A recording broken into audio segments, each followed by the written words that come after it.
As a Roblox tower defense game, TDS naturally has some features you would expect. Towers, yeah. Zombies, Over 100 skins, yeah. The game furthers its variety through special game modes, be it limited time events or unique maps with harder zombies. But alongside these basics, TDS has the potential for a lot of very interesting features. I want to look at some of the community's most requested ideas, whether or not they'll ever happen, and explore the potential impact they would have. One game mode that's been discussed frequently, even by the developers, is PvP, presumably similar to tower battle structure. I think this would add a lot of replayability to the game. I feel like it would be a lot more fun to face another person, as opposed to say, just the Fallen King. And this would open the door to some pretty wild modifiers. Something else that could branch off of this is in-game tournaments. I believe this idea was mentioned a few years back, but it's still relevant today. To work, I feel it would probably need an in-game registration system, and logistically that would be a bit of a nightmare, but this would explore a yet untapped segment of the game, giving the best players an actual proving ground besides solo hardcore. In addition to the content, there could potentially be rewards of some type. Hopefully just cosmetics, please don't lock a tower behind this. Maybe special tiers of metal-plated skins, like trophies. Unfortunately, tournaments as in-depth as that are realistically probably impossible, as from a gameplay perspective I can imagine a lot of challenges. Something that seems substantially simpler to implement is a type of sandbox mode. This is an idea that's floated around for a while, with the general concept being an area for the player to just test stuff. Infinite money, access to all the towers, maybe admin-esque commands to spawn certain enemies. This wouldn't be as game-changing as the competitive features, yet it would be a fun way for casual players to get a better grasp of the game's mechanics, and for experienced players to experiment or theory craft. The only real problem is,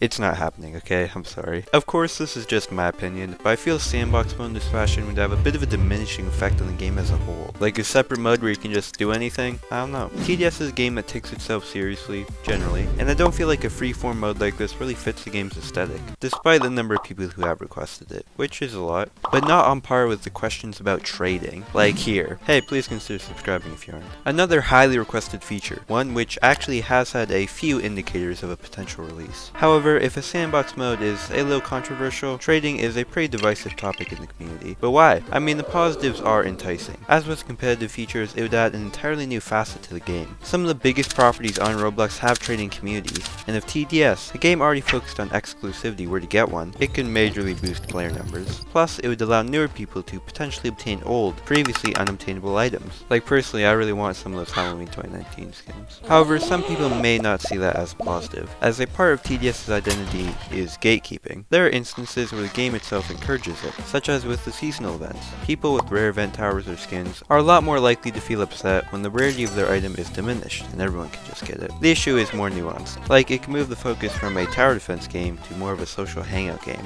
Although I do feel like that's admittedly pretty unlikely, but food for thought, you know? There's also the little matter of how the system would even work. Can you only trade towers? Can you trade event towers? How much are they worth then? What about golden towers? Can you trade skins? What about the emotes? What will the economy even look like? The potential in the well-balanced trading system is high, but it could also be disastrous for the game, maybe even if it was done right. Naturally, you can never please everyone, but sometimes you can anger everyone with a feature such as duplicate skins. This was briefly in the game and struck me as odd at the time, since there was no apparent purpose for the duplicates. And then you're supposed to be able to refund them anyways, so like, why would you even allow the players to open the extra crates in the first place? I've always wondered if this was a planned part of the trading feature, as that's really the only way it makes sense. If so, it's not a great sign for the future, considering that duplicate skins have long been removed, and don't appear to have a planned return. Unlike Chaos Mode. What is this? I don't know. My guess would be a game mode featuring enemies and environments from all across TDS, maybe in the vein of Hidden Wave, hence Chaos, featuring more experimental, interactive gameplay elements like land plots,